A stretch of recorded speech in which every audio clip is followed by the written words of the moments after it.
Hola, bon dia a tothom.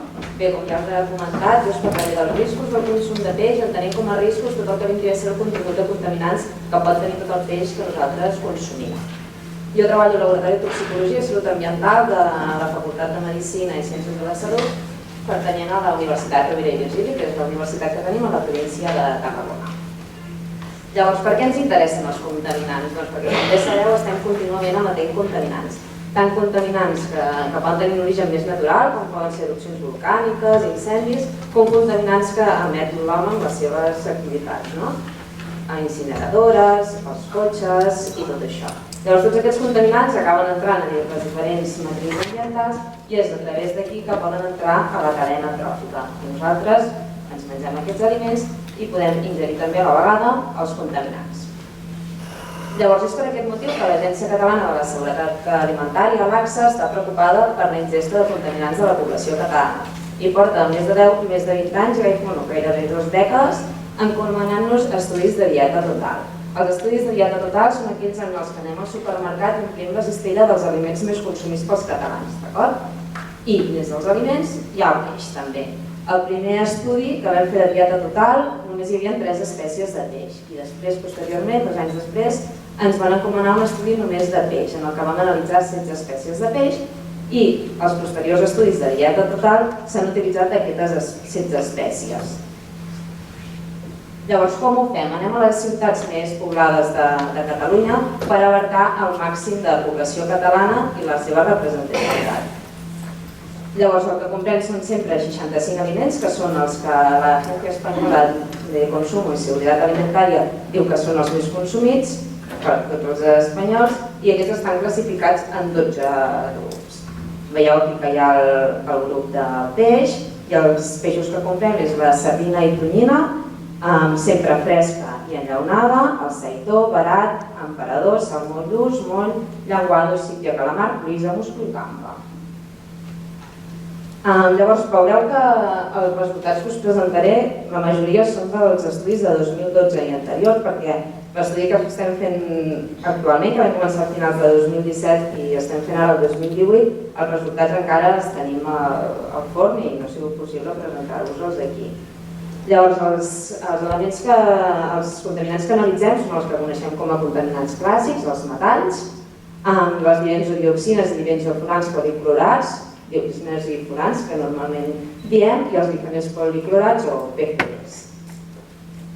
Llavors, entrem en el grup dels metalls. Us aniré explicant una miqueta on es troben, l'exposició, quins efectes tòxics ens poden donar, com estan classificats per la seva toxicitat i després us aniré presentant els resultats. Pel que fa a l'arsènic, es troba de manera natural a l'escorça terrestre i també s'utilitza per la fabricació de plaguicides i esmalts. La major part de l'ingesta es pot venir a través de la dieta, inhalatòria també, i per tòpica molt menys. Quins efectes tòxics es poden provocar? Doncs sordesa, gol, dolors gastrointestinals, alteracions cardiovasculars i del sistema nerviós centrals, patologies en el sistema renal i càncer. I la International Agency for Research on Cancer, que és la IARC, classifica l'arsènic inorgànic com a carcinogènic i l'arsènic orgànic com no està classificat per la seva carcinogenicitat. Llavors, aquests són els resultats que vam obtenir en l'últim estudi i pel que fa a l'arsènic total vam veure que el moll i el llenguado són les espècies que tenen una concentració més elevada, mentre que pel que fa a l'arsènic inorgànic, que és aquest més perillós, més tòxic, les espècies amb concentracions més elevades eren la cloïssa i el musclo per la seva activitat filtradora. Pel que fa al mercuri, que és un dels elements que normalment desperta més interès quan parlem de peix i contaminants, s'ha utilitzat durant molts anys per la fabricació de termòmetres, interruptors elèctrics i piles, però afortunadament ara ja està prohibit. Però tot i així, el mercuri es continua generant en l'incineració de residus urbans, per procés de combustió, també de carbó, producció de clor, etc. I també en erupcions volcàniques i també pel que fa a l'erosió del contingut de mercuri que es pot trobar en roques. Podem estar exposat a través d'inhalació, de la dieta, sobretot el peix, i també a través de l'aigua de beguda. I si ingerim una quantitat que ens pot començar a fer efectes tòxics, podem experimentar tremolors, convulsions, paràlisis, el que diria és incapacitat per caminar, alteració en el sistema renal, sistema neurològic i fins i tot la mort. La IARC classifica el mercuri inorgànic no ho classifica per la seva carcinogenitat, mentre que el metilmercuri, que segurament que és el que tots vosaltres heu sentit anomenar més, el classifica com possible carcinogènic. I pel que fa als peixos que van comprar, els resultats més elevats van ser per la tonyina i l'emperador, cosa que era d'esperar perquè són aquestes espècies depredadores que van bioacumulant i biomagnificant aquest element. Perquè fa el plom també es troba de manera natural a l'escorça terrestre i s'ha utilitzat per la fabricació de bateries, plaguicides, cristalls, ceràmiques, etc. El podem ingerir a través dels aliments i de l'aigua i ens pot provocar problemes gastrointestinals, neurològics, anèmia, danys irreversibles al cervell, als ronyons, causar avortaments i disminuir la qualitat de l'esperma. La IARC classifica l'arsènic inorgànic com a probable carcinogènic i l'orgànic no el classifica per la seva carcinogenicitat. I un altre cop els resultats més elevats de contingut en plom van ser per la cruïssa i els musclos. I per últim, el cadmi es troba en molt menys quantitat de manera natural a l'escorça terrestre, però sí que és un subproducte de processos de producció de metall, pigments i revestiments metàl·lics. Ens pot arribar a nosaltres a través d'aliments, aigua de beguda i també el tabac, i ens pot causar problemes gastrointestinals, respiratoris, una malaltia que se la coneix com a nefropatia càdmica, bronquitis, rinitis, malaltia pulmonar obstructiva i càncer principalment de pròstata i pulmó. La IARC classifica el cadmi inorgànic com a probable carcinogènic i l'orgànic no el classifica per la seva carcinogenicitat. I aquests van ser els resultats, que els nivells més elevats de cadmi es van trobar pel calamar i pel musclo. Llavors, totes aquestes concentracions estan molt bé, però el que sí que ens interessa és veure si la ingesta que nosaltres tenim de tots aquests elements, no només pel que fa al peix, sinó pel que fa a tots els altres aliments que nosaltres podem menjar al llarg d'una setmana, podria suposar un risc o no. I per això el que fem és comparar la ingesta de la població dividida en grups d'edat per la ingesta màxima tolerable que s'estableix, d'acord? Llavors aquí veiem els diferents grups, entre ells es diferencien pel pes que els hi adjudiquem. Els nadons és fins a 7 quilos, infants fins a 11 quilos, nens fins a 20 quilos i així van augmentant el pes per grup d'edat.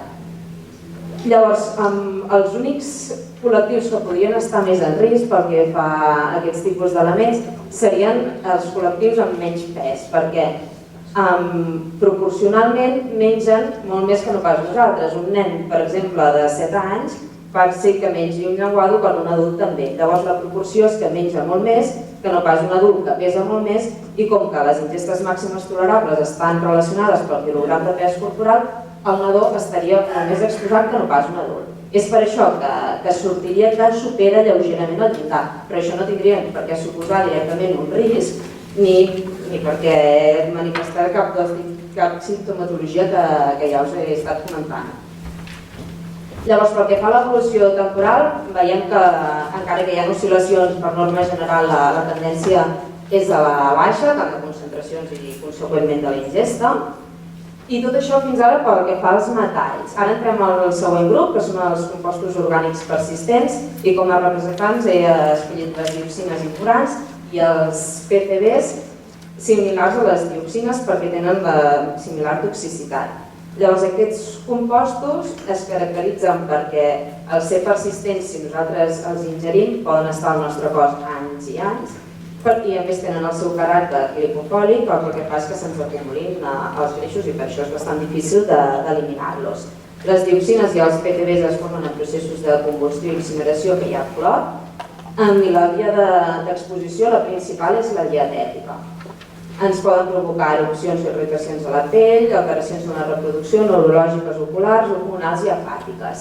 I cada dioxina té assignat un factor de toxicitat. Llavors el que es fa és multiplicar aquests factors de toxicitat per la concentració de cada element i al final tenir un valor.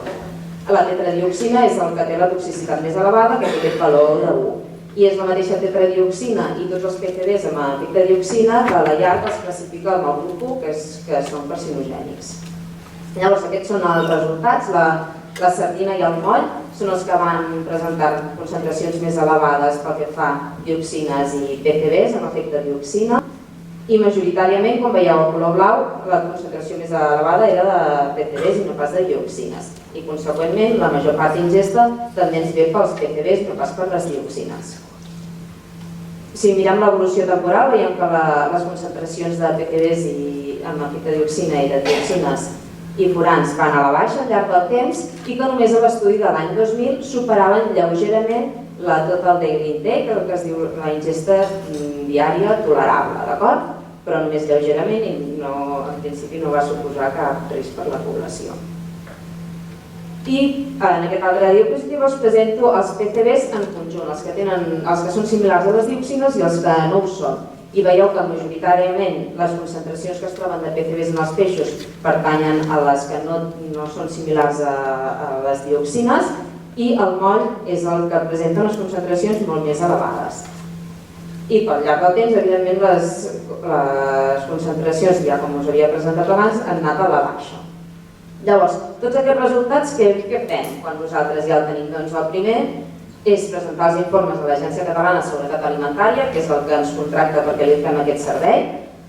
Llavors, aquests resultats també els publiquem en publicacions científiques, a través d'articles, presentacions en congressos perquè la comunitat científica en tingui constància i fem el que hauria de ser més important, és fer-vos arribar a tots vosaltres, el que seria la població més general, d'acord? I a part de fer xerrades i newsletters i tot això, el que sí que creiem que és molt important és que la població tingui aquesta informació d'una manera molt pràctica i que en pugui fer ús. I per això anem desenvolupant softwares, eines, que el mateix usuari, establint una dieta de peix setmanal, pot calcular la ingesta que té d'aquests contaminants. I això és el que us mostro. Portem fent això des de principis dels anys 2000, el primer software que vam realitzar va ser el Ribepeix, amb dades d'aquestes dels estudis que fem per l'AXA. Després vam fer el Ribefood, que no només tenia en compte el peix, sinó els altres aliments, tot i que la població, la major part de contaminants que li arriben és a través de la dieta, és pel peix. Després vam fer el Ribechild, que era una adaptació del Ribefood però per nens. Després el Ribefood el vam adaptar, ens vam adaptar als nous temps i el vam adaptar per una aplicació mòbil. I finalment ens hem tornat a centrar en els peixos. I des de l'any 2013 va començar un nou projecte que era l'ESI Safe Seafood, era un projecte europeu i dins d'aquest projecte hi havia moltes tasques i una era desenvolupar el Fish Choice, que és una eina que establerta una dieta de peix a la setmana pots saber els nutrients que ingereixes i els contaminants que també ingereixes i tenir aquest balanç. Aquesta eina es va desenvolupar en un primer estadi en l'ESI Safe Seafood i ara en un posterior projecte que estem actualment participant, que és el Seafood Tomorrow, l'estem millorant. Estem millorant tota la base de dades, l'estem fent més adaptada per cada país de la Unió Europea, estem afegint una part ambiental perquè està clar que el consum de peix també té una càrrega ambiental i estem afegint altres paràmetres que l'eina que us puc presentar a dia d'avui no té. Llavors, si voleu, fem una ullada, en principi si funciona això. I si tenim algun voluntari que vulgui fer saber la seva ingesta de peix, si no establiré jo un cas hipotètic i veurem com ens mostra els resultats. Tenim algú? No? Aquesta és l'eina, és una pàgina web, a dia d'avui no està disponible com a aplicació, en un futur esperem que sí que ja estigui. La tenim en diferents idiomes i tenim dos tipus, la calculadora simple i la calculadora més professional. La diferència que hi ha és que la professional et dona la concentració. La simple, el públic general el que vol saber és estic per sobre o estic per sota, tant de nutrients com de contaminants. Llavors, anem a la calculadora simple. El primer que et fa és triar el grup d'edat que pertanys. Hi ha des de nois d'entre 10 i 19 anys, també hi ha els nens de 3 a 9, noies, homes, dones embarassades. Si aquest fos el nostre cas, veuríem que surt aquí un missatge que no et recomana el consum de tonyina, perquè el mercuri, ja com heu vist que era el contaminant que estava més present, pot travessar la placenta i podria afectar el neurodesenvolupament del fetus. És per això que posem aquest missatge d'alerta que no recomana i que en concret que no passis dels, si en consumeixes, que no passis dels 250 grams a la setmana. És un missatge més aviat preventiu. Llavors, bueno, posem un cas hipotètic, que em sembla que la major part són dones, que estem entre 20 i 65 anys, i imaginem-nos que hi ha molta gent, per exemple, que fa un consum bastant excessiu de llauna de la tonyina, perquè tots ho sabem que és bastant pràctic. Imaginem que fem 2 racions de tonyina, que al cap de setmana fem una paella i mengem gambes, hi haurà calamar a la paella també, cloïsses,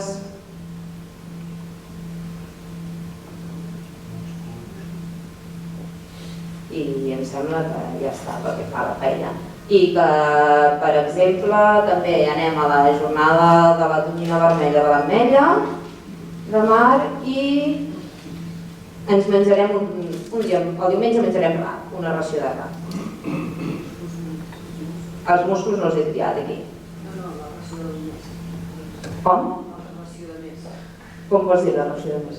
Hi ha 3 tipus de ració. Sí, perdó, no ho he explicat. Això és ració petita, ració mitjana i ració gran. Com que és paella i no ens mengem un plat gran, per això he posat les petites, i si mengem un peix poso la mitjana. Però això, bueno, cada persona podria posar com volgués. I llavors cliquem aquí a la calculadora. El resultat ens el mostrarà, com que estem a la calculadora simple, amb un peix verd o un peix vermell. Primer tot mirem els contaminants. Aquí, en les primeres eines que desenvolupàvem, només posàvem els contaminants clàssics, dioxines, furans, PCBs i els metalls. Però aquí, com que ens estem també actualitzant, estem començant a posar els contaminants emergents perquè també molts d'ells tenen les propietats de disrupció endocrina i per això són d'interès. I aquí ens salta l'alarma del metilmercuri i ens dona un consell. Intenta comer caballa en vez de atún, i l'altre no tinc molt clar perquè ens surt en anglès aquest, deu haver-hi algun provament d'idiomes, que intentis menjar també amb llenguado en lloc de rap. I pel que fa als altres compostos, els PBDs i tots aquests, ens surten bé. L'arsènic inorgànic, només tenim el problema amb el metilmercuri.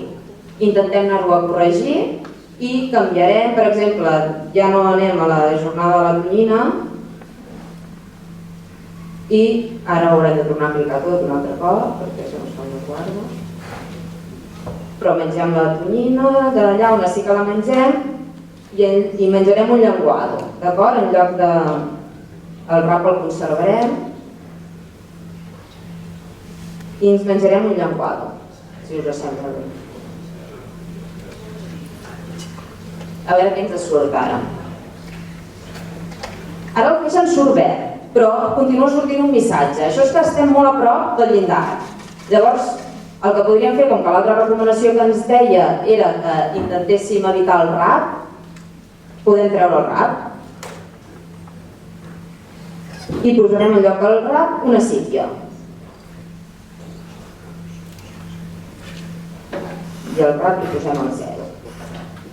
Tornem a baixar, li tornem a clicar a la calculadora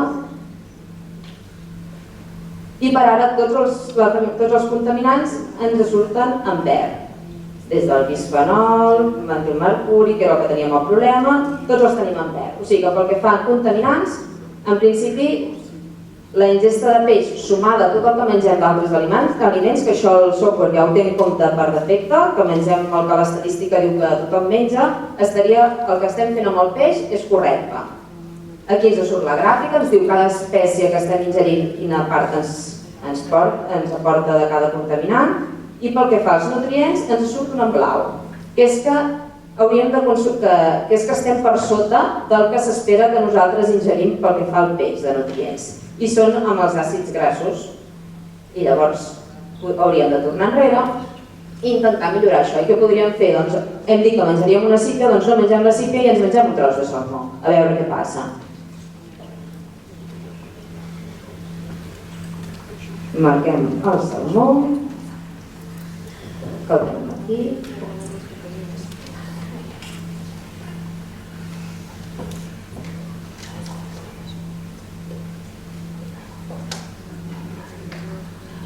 Si ens hem marcat tots ara.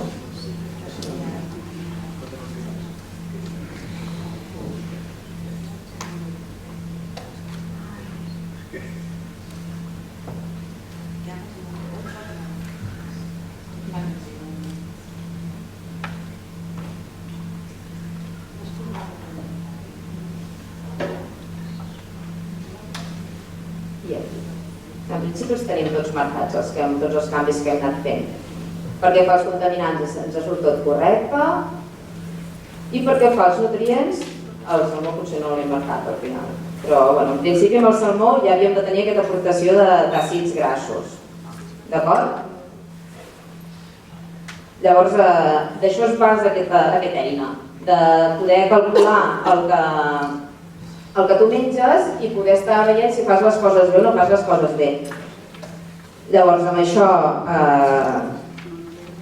passem ja a les conclusions i el que no amb aquesta presentació no vull crear, només he parlat de contaminants i no m'he centrat en cap benefici, només ara aquí al final amb l'eina perquè ja hi ha qui us farà la presentació dels beneficis del peix i no ha de ser pas una presentació alarmista perquè tots els resultats que hem anat traient de l'AXA no ens donaven res alarmant, o sigui que la població catalana, en principi, amb el peix que estem comprant tant a botigues, al mercat, al supermercat, en principi tots els nivells estan sota el que és el normal.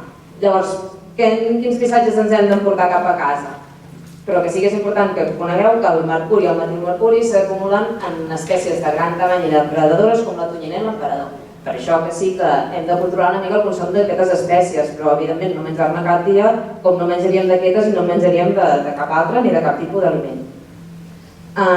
Les espècies de peix blau, com que tenen més greix, són les que acostumen a acumular més compostos orgànics persistents perquè són lipòfils.